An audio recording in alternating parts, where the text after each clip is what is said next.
Last video में हमने 30 number तक क्वेश्चन देखा था। इस वीडियो में हम 31 से 40 के बीच का क्वेश्चन देखेंगे। तो 31वां क्वेश्चन है, identify the one where the centroid of section lies outside section. ऐसा कोई एक सेक्शन को हमको आइडेंटिफाई करना है जिसका जो आपका सेंट्रॉइड सेक्शन है वो क्या होगा, आउटसाइड में बने। तो ऑप्शन फर्स्ट बोलता है unsymmetrical I section, option second बोलता है symmetrical I section, option third बोलता है टी सेक्शन, या ऑप्शन फोर्थ एंगल सेक्शन। तो देखिए इसका जो आपका आंसर होगा ऑप्शन नंबर 4 जाएगा एंगल सेक्शन। एंगल सेक्शन का जब आप सेंटर ऑफ ग्रेविटी या फिर सेंट्रॉइड का बात करेंगे तो क्या होता है, ये इसके आउटर में बनता है। यहाँ पे ये आपका इस एक्सिस के सेंटर पे यहाँ पे CG of angle section create होता है, लाई करता है। नेक्स्ट क्वेश्चन है, identify the dimension lane parameter from the following. जितने हमको टॉपिक दिए हुए हैं 4 ऑप्शन में, इनमें से कौन सा टॉपिक आपका डायमेंशन लेस पैरामीटर है। तो ऑप्शन ए बोलता है रेनॉल्ड्स नंबर, ऑप्शन बी बोलता है काइनेमेटिक विस्कोसिटी, ऑप्शन सी बोलता है यानी कि तीसरा बोलता है चेजिस कोफिशिएंट, या ऑप्शन चौथा स्पेसिफिक वेट। तो देखिए इसका जो आपका आंसर है ऑप्शन नंबर फर्स्ट जाएगा रेनॉल्ड्स नंबर। कैसे, स्पेसिफिक वेट जिसको वेट डेंसिटी भी कहते हैं, इसका फॉर्मूला आपका होता है वेट अपॉन में वॉल्यूम। अब इसका यूनिट आपका क्या बनेगा, न्यूटन पर मीटर क्यूब। तो ये तो यूनिट लेस नहीं हुआ, डायमेंशन लेस नहीं हुआ। सेकेंड है आपका काइनेमेटिक विस्कोसिटी, ये आपका क्या होता है, इसका फॉर्मूला डायनामिक विस्कोसिटी में आप मास डेंसिटी का क्या करते हैं, डिवाइड करते हैं। तो इसका आपका यूनिट बनता है मीटर स्क्वायर पर सेकेंड, या हम इसको स्टॉक भी कहते हैं। ठीक, तो ये भी आपका यूनिट लेस नहीं हुआ। अगला आपका रेनॉल्ड्स नंबर, ये आपका होता है इनेशिया फोर्स अपॉन में विस्कस फोर्स। इनेशिया फोर्स एक प्रकार का क्या है, फोर्स है। ठीक है, इसका भी आपका क्या होगा, न्यूटन में जाएगा, और इसका भी यूनिट आपका विस्कस फोर्स का भी यूनिट न्यूटन में जाएगा। तो न्यूटन से न्यूटन कट गया, तो ये आपका क्या आ गया, डायमेंशन लेस यूनिट पैरामीटर। बात कर लेते हैं चेजिस कोफिशिएंट का। तो ये हम जानते हैं v equal to C into under root M I होता है। यहाँ पे v आपका क्या है, वेलोसिटी है, c आपका क्या है, चेजिस कोफिशिएंट है। अब यहाँ पे c का जब हम फार्मूला बनाते हैं तो v by root M I होता है। अब जब आप इसको सॉल्व करेंगे तो m की पावर 1/2 पर सेकेंड, मतलब मीटर में आपको क्या रखना है, रूट में रखना है, और वो पर सेकेंड इसका यूनिट होता है। तो ये भी डायमेंशन लेस नहीं है। तो हमारा क्या जाता है, ऑप्शन नंबर ये फर्स्ट हो जाएगा रेनॉल्ड्स नंबर। नेक्स्ट क्वेश्चन है, which of the following is an objective of aeration of water. तो हम भाई इरेशन ऑफ वाटर करते हैं तो क्या इसका ऑब्जेक्ट है, क्यों किया जाता है, वो हमसे पूछ रहा है। तो फर्स्ट बोलता है to remove taste and odour from the gases produced due to organic decomposition. Second बोलता to preserve hydrogen sulphide. Third बोलता है to decrease the dissolve oxygen content of the water, या फोर्थ बोलता है to increase the carbon dioxide content of water. तो देखिए इसका जो आपका आंसर होगा फर्स्ट जाएगा option number first, an objective of aeration of water to remove taste and order. पानी पे क्या होता है, खराब तरह का जो टेस्ट रहता है, उसका ऑर्डर रहता है, उसको हम इरेशन के थ्रू क्या करते हैं, हटाते हैं। फ्रॉम द गैस, इसमें गैस पार्टिकल भी हटाया जाता है। Produced due to organic decomposition, basically इसमें कार्बन डाइऑक्साइड यहाँ पे हटाया जाता है। आप यहाँ पे अगर देखना चाहें तो इसके बारे में डिटेल लिखा हुआ। अगला क्वेश्चन है, which of the following material falls under the category of rigid material when checking the dampness of a material. तो डैम्पनेस ऑफ ए मटेरियल में आपको, रिजिड मटेरियल में आपको क्या यूज करना है। तो ऑप्शन ए बोलता है बिटुमिन फेल्ट्स, ऑप्शन सेकंड बोलता है मास्टिक असफाल्ट, ऑप्शन थर्ड बोलता है पॉलीथीन शीट, या ऑप्शन फोर्थ सीमेंट कॉन्क्रीट। तो देखिए इसका जो आपका आंसर जाएगा 4 जाएगा cement concrete. Rigid material like first class brick, stone, slate, cement concrete. तो क्या है, रिजिड मटेरियल में हम फर्स्ट क्लास ब्रिक यानी पहला नंबर का ईटा यूज करते हैं, स्टोन यूज कर सकते हैं, स्लेट यूज कर सकते हैं, या सीमेंट कॉन्क्रीट यूज कर सकते हैं। लेकिन यहाँ पे हमें ऑप्शन में क्या दिया है, सीमेंट कॉन्क्रीट, तो हम इसी को आंसर लेंगे। नेक्स्ट क्वेश्चन है, the autoclave test is use to determine the fill in the blanks in Portland cement. तो पोर्टलैंड सीमेंट में भाई हम क्या ज्ञात करने के लिए ऑटोक्लेव टेस्ट करते हैं।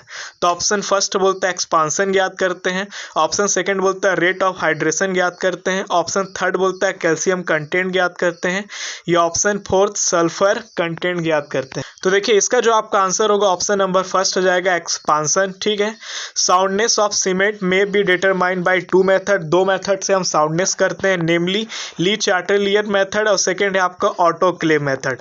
अब ऑटोक्लेव मेथड से हमको क्या पता चलता है कि वॉल्यूम जो एक्सपांसन हो रहा है सीमेंट में, चाहे वो पोर्टलैंड है जो भी है, ठीक है, तो वहां पे आपको ये पता चल जाता है। तो इस तरह से हमारा आंसर जाता है एक्सपांसन। नेक्स्ट क्वेश्चन है which one is the disadvantage of internal focusing telescope. तो एक ऐसा एक हानि बताइए जो कि इंटरनल फोकसिंग टेलीस्कोप का है। तो ऑप्शन फर्स्ट बोलता है there are two separate tubes. Option second बोलता है the telescope is more balanced during operation. Option third बोलता है there is no movement of sliding tubes. या option fourth the line of collimation is less affected while focusing. तो देखिए इसका जो आपका आंसर है फर्स्ट नंबर जाएगा there are two separate tubes. तो क्यों? क्योंकि यही आपका एक डिसएडवांटेज है, बाकी सारी चीज़ें क्या होता है आपका इनमें होता है। नेक्स्ट क्वेश्चन है what will be the capacity factor of hydro power if a plant with a capacity of 10,000 kilowatt each to produced 4 lakh kilowatt hour when operating for 100 hours. तो आपको कैपेसिटी दे दिया है 10,000 किलोवाट का, आपको प्रोड्यूस करा रहा है 4 लाख किलोवाट पर आवर का, ठीक है, और आपको 100 घंटे में देना है। इस हाइड्रो पावर प्लांट का कैपेसिटी फैक्टर हमें बताना है। तो ऑप्शन फर्स्ट बोलता है 50%, ऑप्शन सेकंड बोलता है 25%, ऑप्शन तीसरा बोलता है 40%, या ऑप्शन चौथा बोलता है 30%। तो देखिए इसका जो आपका आंसर होगा ऑप्शन सी नंबर जाएगा 40%, यानी तीसरा नंबर ऑप्शन ठीक है। A plant with a capacity of 10,000 kilowatt where to produced 4 lakh kilowatt hour when operating for 100 hour. अब इसको कैसे निकालेंगे कैपेसिटी फैक्टर? तो देखिए energy actually produced in a given time upon में हो जाएगा maximum energy that can be produced by the plant during that given time. तो हम एनर्जी एक्चुअली कितना प्रोड्यूस कर सकते हैं? तो 4 लाख अपॉन में 100, ठीक है, आपका आवर हो गया। यह किलोवाट आवर में था, अब 100 से आप क्या करेंगे डिवाइड कर देंगे तो आवर हट जाएगा। डिवाइड में आपको क्या करना है, मैक्सिमम आपका एनर्जी कैपेसिटी कितना प्रोड्यूस करने का 10,000, ठीक, किलोवाट। जब आप इसको सॉल्व करेंगे तो 0.4 आता है, या आप इसको लिख सकते हैं 40%, जो कि हमारा ऑप्शन नंबर 3 सही है। नेक्स्ट क्वेश्चन है which of the following is function of a sub base layer in the pavement. अब क्या है भाई फंक्शन सब बेस लेयर का पेवमेंट के केस में? तो ऑप्शन फर्स्ट बोलता है to resist the abrasive force of traffic, second बोलता है to provide skid resistance surface, third बोलता है to minimise the damaging effect of frost action, या फोर्थ बोलता है to provide a smooth and uniform surface for riding. तो देखिए इसका जो आपका आंसर जाएगा ऑप्शन नंबर थर्ड जाएगा the function of the sub base layer in the pavement to minimise the damaging effect of frost action. जब आप road को काटेंगे उसके सेक्शन को तो सबसे नीचे में आपका सॉइल पार्टिकल आता है, सॉइल बेस आता है, उसके ऊपर में आपका सब बेस कोर्स आएगा, फिर उसके ऊपर में बेस कोर्स आएगा, फिर उसके ऊपर में सरफेस कोर्स आएगा जहाँ पे आपका बिटुमिन या कंक्रीट का रोड कास्ट किया जाता है। तो यहाँ पे आपका क्या पूछा हुआ था, सब बेस के बारे में। तो सब बेस यहाँ पे क्या करता है, damaging effect of frost action को मिनिमाइज करता है। अगला क्वेश्चन है which of the following is true in the case of a free holder.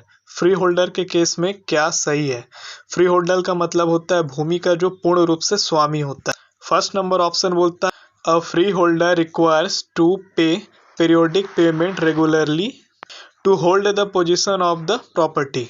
Second बोलता है a free holder is the absolute owner of the property. Third बोलता है a free holder ownership is for possession against payment and terminates as soon as the lease period is over। या fourth a free holder possession occupational right for a specific period of duration।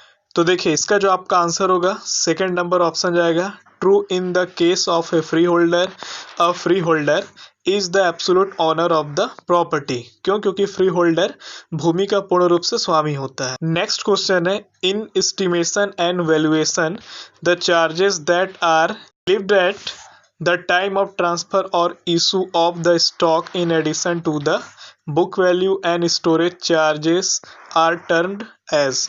तो first बोलता है issue rate, second बोलता है market rate, third बोलता है supervision charge, या fourth storage charge.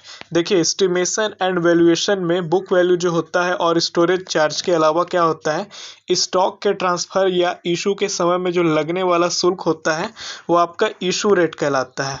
तो इसका जो आपका आंसर जाएगा फर्स्ट नंबर जाएगा इशू रेट। तो ये वीडियो आपको थोड़ी सी भी हेल्प की हो तो इस वीडियो को लाइक करें, शेयर करें, इस चैनल को सब्सक्राइब कर लें। इस वीडियो में इतना ही, धन्यवाद।